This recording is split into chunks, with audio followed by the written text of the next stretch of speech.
दोस्तों आज के वीडियो में हम लोग पॉलीटेक्निक एंट्रेंस एग्ज़ाम के लिए एक सेट देखने वाले हैं।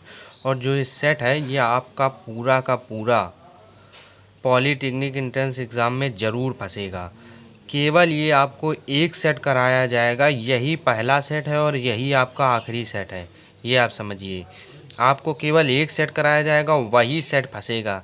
सवाल तो उसी तरह के हो सकते हैं कि ना फंसें, लेकिन सवाल उसी तरह के होंगे। सवाल एकदम सेम तो नहीं हो सकते, सवालों का मान जैसे बदल सकता है, बस इतना अंतर हो सकता है। और तरीका जो होगा वो सवाल का वही रहेगा, बस इतना है। और इसमें बताएं तो सबसे पहले आपका गणित का पोर्शन आता है। तो गणित में आपके कुल 50 सवाल पहले दिए जाते हैं। फिर इसके बाद में आपको आता है आपका फिजिक्स का उसमें 25 सवाल होते हैं। और इसके बाद में होता है आपका केमिस्ट्री का। तो केमिस्ट्री में भी 25 सवाल होते हैं। प्रत्येक सवाल के लिए आपको कितने में नंबर मिलते हैं? 4 नंबर मिलते हैं। और 1 नंबर माइनस मार्किंग भी चलती है। तो हम लोग शुरू करते हैं सेट को। देखिए यहाँ पर दिया गया है, यदि ए बराबर इतना दिया गया है, बी बराबर ये दिया गया है और सी बराबर सेट समुच्चय ये दिया गया है, तो ए इंटरसेक्शन फिर बी इंटरसेक्शन सी का मान है ये हमें बताना है। क्या दिया गया है? ए बराबर ये, बी बराबर ये, सी बराबर ये। तो इतने का मान हमें ज्ञात करना है। इसका मतलब होता है इंटरसेक्शन, इसको कहते हैं इंटरसेक्शन। ये आपका कक्षा 11 में था।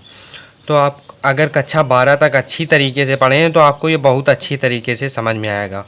अगर नहीं भी पढ़े हैं, 10 से आए हैं, तब भी आपको ये पूरा समझ में आएगा। इससे में टेंशन लेने की आपको कोई भी ज़रूरत नहीं है। अब देखिए इसका मतलब क्या होता है, इसको कहते हैं इंटरसेक्शन। इंटरसेक्शन इसका मतलब होता है जब मुंह नीचे की तरफ हो। ये देखिए जब मुंह नीचे की तरफ हो तो इसका मतलब होता है कि जैसे देखो बी इंटरसेक्शन सी लिखा है, तो इसका मतलब है कि बी और सी में जो कॉमन आए उसको ले लो।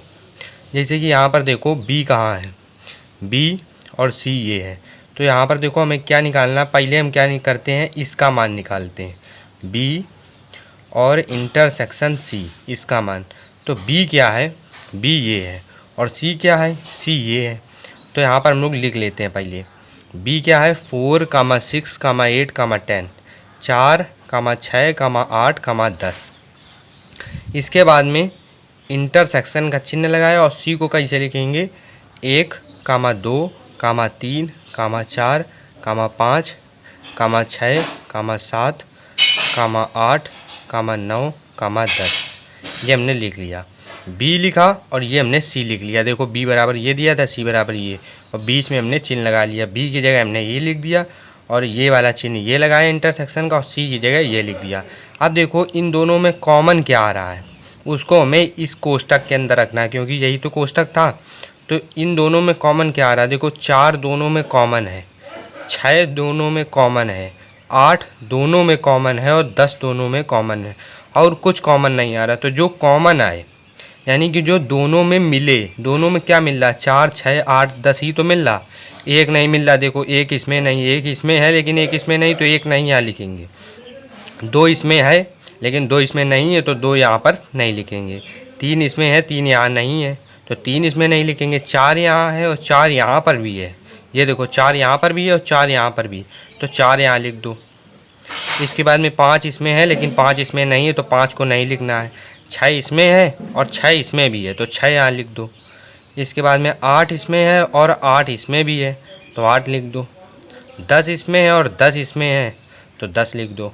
और तो कुछ नहीं आ रहा, तो क्या निकल आया, B intersection C equal to इतना निकल आया। अब इसके बाद में हमें इसका मान निकालना है। तो यहाँ पर करो ए इंटरसेक्शन लगाओ और बी इंटरसेक्शन सी का मान लिखना है। अब ए का जो मान है वो क्या है, 1, 3, 9, 10 और 21 है। तो यहाँ पर लिख लो, ए की जगह क्या लिखना है, 1, 3, 9, 10 और 21। 1, 3, 9, 10 और 21 लिख दिया। अब इसके बाद में ये जो चिन्ह लगा है इंटरसेक्शन का, इसको लगाया, और बी यूनियन सी का मान क्या है वो लिखो। यहाँ पर लिख देंगे 4, 6, 8, 10। बी इंटरसेक्शन सी का मान जो है ये है, तो इसको हम यहाँ पर लिख देंगे। यहाँ पर लिख दिया। अब इसके बाद में क्या करना है कि अब देखो इसमें और इसमें कॉमन क्या आ रहा है, इसका मतलब होता है कॉमन। इंटरसेक्शन इसको कहते हैं, इसका मतलब होता है क्या, कॉमन। अभी जो हमने कॉमन लिया था इन दोनों में, अब देखो एक इसमें आ रहा है, एक इसमें है नहीं है।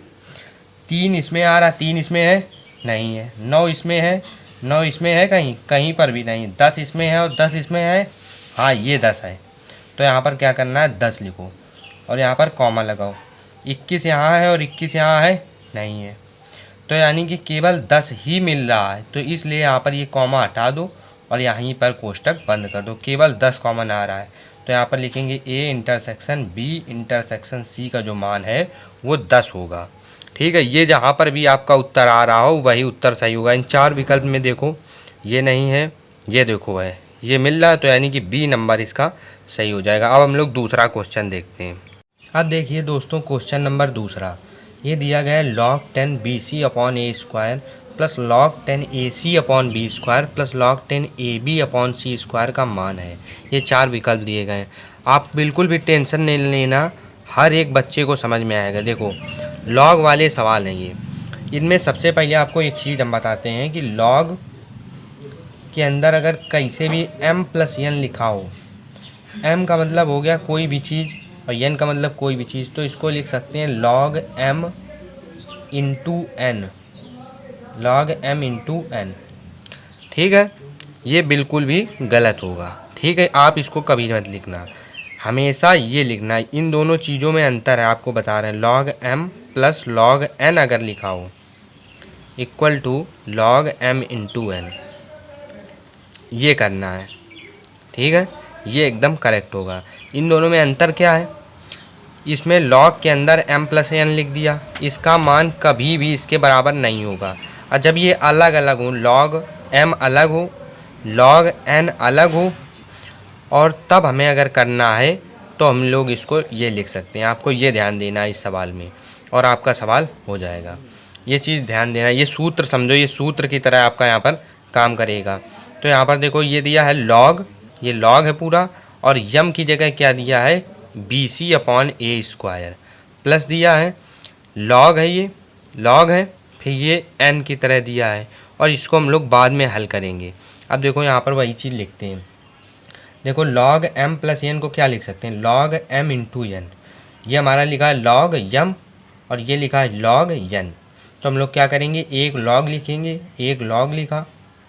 ठीक, इसके बाद में m क्या है, m है BC अपॉन ए स्क्वायर, तो इसको लिख लो पहले BC अपॉन ए स्क्वायर, और गुणा का चिन्ह लगाना है, गुणा का चिन्ह लगाओ। फिर इसके बाद में क्या है, n की जगह क्या लिखेंगे, n की जगह हम लोग ये लिखेंगे AC अपॉन बी स्क्वायर। ये हम लोगों ने लिख दिया। कभी भी ऐसा दिया हो log m का मतलब कोई भी चीज़ यहाँ पर हो सकती है, m की जगह कोई भी चीज़ हो सकती है और n की जगह कोई भी चीज़ हो सकती है। जब log m के टर्म में प्लस log n के टर्म में दिया हो तो आप इसको लिख सकते हो log m into n, log m into n लिख दिया यहाँ पर, और प्लस का यहाँ पर चिन्ह लगाएंगे, प्लस का चिन्ह लगाया। log 10 आगे वाली जो चीज़ ये लिखी उसको वैसे का वैसे लिख देंगे, AB अपॉन सी स्क्वायर लिख दिया। अब इसके बाद में देखना ध्यान से, अब देखो यहाँ पर अगर ध्यान से देखोगे ये log है और ये अब यहाँ पर फिर से यम की तरह कार्य कर रहा है। ये log है और ये यम की तरह कार्य कर रहा है, ये log है और ये यन की तरह काम कर रहा है, ये यन की तरह। तो फिर से क्या करेंगे, log यम प्लस log यन को क्या करेंगे, log यम इंटू यन लिख देंगे। फिर से log लिखो, फिर से log लिख दिया। अब m क्या है, अब m पूरा का पूरा हम लोगों का ये है, तो इसको लिख दो क्या है, BC upon A square into AC upon B square into, क्योंकि ये इंटू है, हमने m का मान रखा है पहले, तो m क्या था, पूरा ये था, तो हमने पूरा m रखा। फिर गुणा लगाया, गुणा लगा दिया। n क्या रखेंगे, n ये है, तो इसको लिख दो AB अपॉन सी स्क्वायर, ये लिख दिया। अब इसके बाद में गुणा कराना है। जब गुणा कराओगे तो क्या होगा, b का b में गुणा कराओ तो b स्क्वायर हो जाएगा, c का c में गुणा कराओ c स्क्वायर हो जाएगा, और a का a में गुणा कराओ a स्क्वायर हो जाएगा। और नीचे क्या बचा, नीचे बचा a स्क्वायर, ये बचा b स्क्वायर और ये बचा c स्क्वायर। अब यहाँ पर देखो क्या चल रहा था, 10 चल रहा था, 10 10 10। तो यहाँ पर क्या करना है, यहाँ पर आपको फिर से यहाँ पर जल्दी जल्दी से 10 10 लगा लेना है। यहाँ पर 10 लग गया, यहाँ पर 10 लग गया और यहाँ पर 10 लग गया, 10। अब यहाँ पर क्या करना है, सी स्क्वायर से सी स्क्वायर काटो, बी स्क्वायर से बी स्क्वायर काटो, ए स्क्वायर से ए स्क्वायर काटो। क्या मान आ जाएगा, पूरा कट गया तो क्या आ जाएगा, log 10 का 10 हुआ, और ये क्या है, पूरा कट के कितना आ जाएगा, 1। जिस प्रकार हम लोग देखो 5 में 5 का भाग देते हैं तो क्या आता है, 1। उसी प्रकार इससे इसको पूरा काट दिया तो कितना आया, 1। अब जो इसका मान होता है, जब भी आपको यहाँ पर 1 मिल जाए, log और फिर यहाँ पर 1 मिल जाए, तो आप उसको क्या करना, 0 लिख देना, क्योंकि ये सूत्र होता है कि अगर log 1 का मान जो होता है वो 0 होता है। तो उसी प्रकार अगर यहाँ पर log लिखा है और ये 1 लिखा है तो आप क्या करना, 0 लिख देना, तो उत्तर क्या हो जाएगा, 0। इस तरह से आपको करना है। तो विकल्प नंबर कौन सा सही हो जाएगा, डी। अगर आपको समझ में नहीं आया तो एक बार और समझो। क्या है कि log m प्लस n सूत्र अगर ऐसा लिखा हो तो आप इसको ऐसा करके कभी मत लिखना, क्योंकि ये गलत होता है। अगर आपका लिखा हो log m plus log n, तो इसको क्या करना है, log m into n, log लिखना है और फिर m को लिखना है और फिर गुणा लगाना है और फिर n लिख देना है, ये वाला। तो उसी प्रकार क्या किया, log था, फिर m था, फिर log था, फिर n था, तो क्या किया, log लिखा, फिर m को लिखा, m ये था तो m को लिखा, और फिर n ये था तो गुणा में n को लिख दिया, और प्लस लगा के वो चीज़ जो बची थी उसको लिख दिया वैसे का वैसे। अब क्या करना, फिर ये हमारा log m बनना प्लस log n बनना, यानी कि ये फिर इस सूत्र की तरह बनना है। देखो ध्यान से, अब m जो है वो हमारा पूरा का पूरा ये है, और जो n है वो पूरा का पूरा ये है। तो log m प्लस n को कैसे लिखेंगे, log m इंटू n, फिर से log लिखा, और फिर इसके बाद में m क्या करना है, m लिखा है ना, तो m की जगह आपको पूरा का पूरा ये लिख देना है, क्योंकि ये पूरा हम लोगों का m की तरह कार्य कर रहा है। m लिखा पूरा का पूरा, फिर इसके बाद में गुणा लगाया और फिर n लगाना है, गुणा n को उठा के यहाँ पर रख दिया। अब ऊपर वालों का गुणा कराया, नीचे वालों गुणा कराया, पूरा कट गया तो 1 आया, और log 1 का मान कितना होता है, 0। ये आपको याद रखना है, ये हमेशा आपको काम देगा, और यहाँ से इसका मान जो आ जाएगा वो 0। अब हम लोग तीसरा नंबर क्वेश्चन देखते हैं। अब देखिए दोस्तों, क्वेश्चन नंबर तीसरा, क्वेश्चन नंबर जो तीसरा दिया गया है वो है, किन्हीं 7 क्रमिक, क्रमिक माने क्रम से किन्हीं 7, यानी कि 7 का मतलब 7 क्रमिक सम संख्याओं का औसत कितना है, 62 है। तो हम लोग क्या करते हैं, कोई भी 7 क्रमिक संख्याएं मान लेते हैं, क्रम से कोई 7 संख्या मान लेते हैं। मान लो कि जो संख्या है, सम संख्या मान लो, माना जो एक सम संख्या है, मान लिया कि वो एक सम संख्या है यक्स मान लिया एक सम संख्या, ठीक है, ऐसे करके मान लेना। आपको इतना मानने की ज़रूरत नहीं है, वहाँ पर कम समय होता है, तो आपको सीधा जल्दी से करना है। अपने मन में सोचना है कि एक सम संख्या है जो यक्स है, मान लिया कि एक सम संख्या है वो यक्स, और क्योंकि कह रहा क्रमिक, क्रम से 7 सम संख्याएँ ले लो और उनका औसत निकालो। तो पहले हम लोग क्या करते हैं, क्रम से 7 संख्याएँ लेते हैं। मान लिया कि पहली संख्या जो है सम संख्या है वो यक्स, अगर मान लो कि जो दूसरी होगी वो दूसरी क्या होगी, यक्स प्लस 2, क्रम से ले रहे हैं ना, यक्स प्लस 2। देखो कैसे, सम संख्या क्या होती है, जिसमें हमारा 2 का भाग चला जाए। मान लो कि एक सम संख्या ले ली 2, अब हमें इसके आगे की जो सम संख्या लेनी है तो हमें 2 में 2 तो जोड़ना पड़ेगा, तभी तो आएगी सम संख्या, वो होती है 4। इसके बीच की जो 3 है वो सम संख्या होती नहीं है, क्योंकि वो 2 से कटेगी नहीं। फिर क्या करो, 4 में फिर 2 जोड़ो तो क्या आएगा, 6 क्रम से 6 एक सम संख्या है, और फिर 6 में 2 जोड़ो तो क्या आएगा, 8, तो 8 भी एक सम संख्या है। 8 में 2 जोड़ो तो 10, तो 10 भी एक सम संख्या है। तो उसी प्रकार हम लोग सब में 2 2 2 2 जोड़ते चले जाएंगे तो वो सम संख्या आ जाएगी। क्योंकि अगर हमने पहले से सम संख्या ली है, क्योंकि हमने यहाँ मान लिया कि जो पहली संख्या है ये एक सम संख्या है, उसको माना है यक्स। अगर हम लोग पहले भी सम संख्या मान ले 3, अगर 3 में जोड़ेंगे तो 3 में अगर 2 जोड़ेंगे तो क्या आएगा, 5, तो फिर से भी सम आएगी। 5 में 2 जोड़ेंगे तो कितना आएगा, 7। तो हमें इस प्रकार नहीं लेना है, तो हमें इस प्रकार लेना है कि पहली अगर सम संख्या हमने ले ली है तो उसमें अगर 2 जोड़ते चले जाएंगे हर बार, तो हमारी सभी सम संख्याएं क्रम से निकलती चली जाएंगी। एक पहली संख्या, फिर 2 जोड़ा तो दूसरी क्रम से संख्या निकल आई सम संख्या, तीसरी क्रम से निकल आई, चौथी क्रम से निकल आई, पाँचवीं क्रम से निकल आई। क्या करना है, देखो यहाँ पर हमें ये नहीं बताया कि पहली संख्या सम संख्या कौन सी, इसलिए हमने यहाँ पर यक्स मान लिया कि जो पहली होगी वो यक्स होगी, क्योंकि क्रम से कह रहा है। तो क्रम से मान लिया कि 2 आगे चले जाएंगे तो फिर दूसरी आ जाएगी।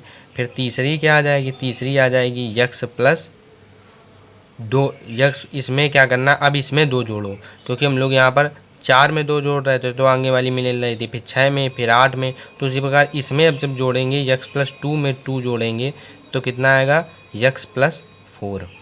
2 2 कितना हो जाएगा, 4। तो तीसरी ये आ गई।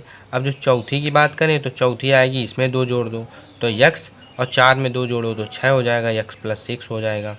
फिर पाँचवीं की बात करें तो 6 में 2 जोड़ो तो 8, यक्स प्लस 6 जो हो जाएगी वो हमारी पाँचवीं सम संख्या। छठवीं जो हो जाएगी यक्स प्लस 10, और जो सातवीं हो जाएगी वो हो जाएगी यक्स प्लस 12, क्योंकि हर एक में हम लोग 2 2 जोड़ते चले गए। तो ये हमारी 7 सम संख्याएँ हो गई हैं। अब क्या करना है, इन सबका कह रहा औसत करो। औसत क्या होता है, कि सभी संख्याओं को जोड़ो और जितनी संख्याओं को जोड़ा है उतने से ही भाग करो। तो औसत निकालने का सूत्र क्या होता है, जितनी संख्याओं का औसत निकालने को कह रहा, देखो 7 क्रमिक संख्याओं का औसत कह रहा, तो सातों को जोड़ना है और हमें जितने, क्योंकि हमने 7 को जोड़ा है तो कितने का भाग करेंगे, 7 संख्याओं का।